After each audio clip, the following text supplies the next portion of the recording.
Et salut toi et bienvenue dans ce podcast Bouffe-moi ce bouquin où on parle culture, littérature et tout ce qui s'en rapproche de près ou de loin. Si tu veux soutenir le podcast, ça se passe sur ma page Tipeee ou Utip et laisse-moi remercier Lady Muse et Olivier qui sponsorisent l'épisode d'aujourd'hui grâce à leurs dons. Parlons un peu de Blade Runner, ou devrais-je plutôt dire du roman nommé Les androïdes rêvent-ils de moutons électriques. Parce que oui, à la base, tout ce merdier ne s'appelle pas du tout Blade Runner, mais ça je t'expliquerai plus tard. En attendant, plongeons-nous en 1968, l'année où Philip K. Dick publie son roman de science-fiction. Imagine un monde futuriste où l'homme a fui la Terre devenue inhospitalière pour se rendre sur Mars. Sauf que voilà, toute l'humanité ne s'est pas fait la malle et il reste une poignée d'humains un peu tapés par les radiations. On va suivre Rick, un chasseur d'androïdes terriens qui ne rêve que d'une chose, remplacer son mouton électrique par un vrai. Sauf que le voilà lancé dans une périlleuse mission, détruire 6 androïdes arrivés clandestinement sur la Terre. En parallèle, on va découvrir les destins de plusieurs personnages, sans lien au premier abord avec toute cette histoire. Il y a par exemple Isidore, qui est un spécial, à comprendre un humain un peu trop bercé près du mur par les radiations. Et le Gugus, lui, il travaille pour le vétérinaire du coin et lui ramène tous les animaux à retaper, qu'ils soient organiques ou mécaniques. Si tu te demandes bien ce qui peut unir ces deux destins, eh bien tu n'auras qu'à lire le roman. En tout cas, ici, on plonge dans un roman qui va poser énormément de questions éthiques. Il vient clairement nous questionner sur ce qui compose l'humanité, quelle est réellement en fait la différence entre les humains et les androïdes, à partir de quel niveau peut-on arrêter de parler de simulation de sentiments et dire en fait qu'une machine ressent réellement des choses. Bref, il y a plein de questions qui se posent et c'est super intéressant. Ce bouquin, je l'ai beaucoup aimé parce qu'il vient nous interroger, nous pousser clairement dans nos retranchements. On n'est pas du tout sur un roman de baston, d'action ou de hard SF par exemple. Tout l'univers futuriste est très bien développé et on se retrouve totalement propulsé dans ce monde où la dépression et l'inhibition sont maîtres et c'est magnifique. On se retrouve dans un monde où la nature a été saccagée par l'homme au point où ceux qui sont restés doivent survivre dans un environnement hostile et pauvre. Tout ce roman en fait va nous montrer vraiment tous les enjeux qu'il y a derrière la cause écologique, que ce soit des enjeux qui sont écologique forcément, mais aussi économique, social et ainsi de suite. Même si je doute quand même qu'on puisse vraiment parler de cause écologique, parce que en soi, l'auteur, il a écrit son bouquin fin des années 60. Et je pense que mon interprétation de tout ça est légèrement biaisée par mon regard de meuf qui vit dans un monde en pleine crise écologique. Mais justement, ce roman, qui a été écrit à la fin des années 60, je trouve qu'il a énormément d'écho pour nous, notre génération. Bref, c'est une vraie pépite. Si tu as déjà lu ce roman et que tu l'as adoré, sache qu'il existe 3 autres suites que je n'ai pas lues par contre. Et il y a un petit détail qui a son importance, ces suites-là n'ont pas été écrites par l'auteur, donc c'est-à-dire Dick, mais par un de ses amis. En début de podcast, je t'ai dit que le roman s'appelait Les androïdes rêvent-ils de moutons électriques. Mais c'est pas totalement vrai. Alors c'est bien sous ce nom-là qu'il a été initialement publié, mais après la sortie du film, il a été rebaptisé Blade Runner, Les androïdes rêvent-ils de moutons électriques. Toujours plus long le titre. Mais d'où vient donc ce Blade Runner ? Du film, purement et simplement. Déjà, Ridley Scott, donc le mec qui a fait ce film-là, trouvait que le titre long, ça faisait pas vendeur.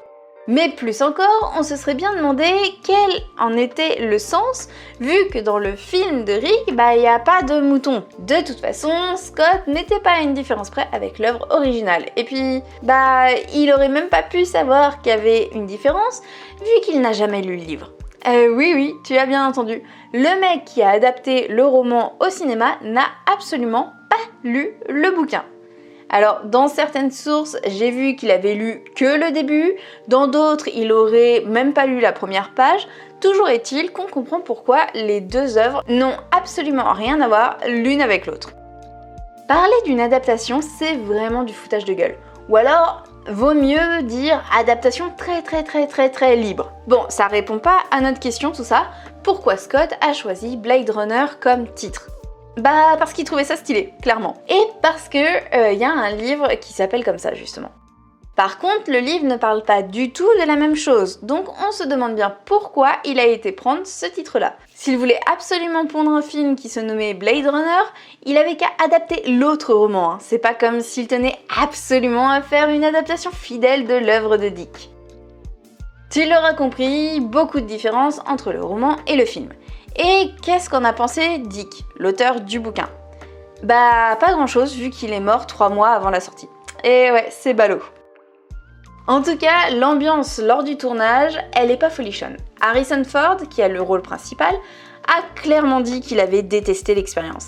Et ça devait pas être le seul parce que un jour, les employés du film se sont ramenés avec des t-shirts au message « Yes Gov, my ass ». Et comme Scott en avait eu vent juste avant, il s'est lui-même ramené avec un t-shirt « Xenophobia sucks ». Oui, parce que le type, il est british et le film était tourné avec une équipe américaine. D'ailleurs, en interview, Scott a clairement dit qu'il préférait bosser avec ses compatriotes plutôt qu'avec des Amerlocs. Alors, c'est qui le xénophobe dans l'histoire? Le film ne fait pas forcément l'unanimité dès le début parce que durant les projections tests, faut dire que le public était assez négatif, au point où on décide de rajouter une voix off au film. Voix off que Harrison Ford a également détesté enregistrer parce que il trouvait ça naze. Le mec a vraiment pas vécu sa best life avec ce projet. Dans un travail de groupe, Harrison Ford c'est clairement le type qui râle du début jusqu'à la fin. Quoi, ma dernière anecdote te perturbe? T'inquiète, moi aussi.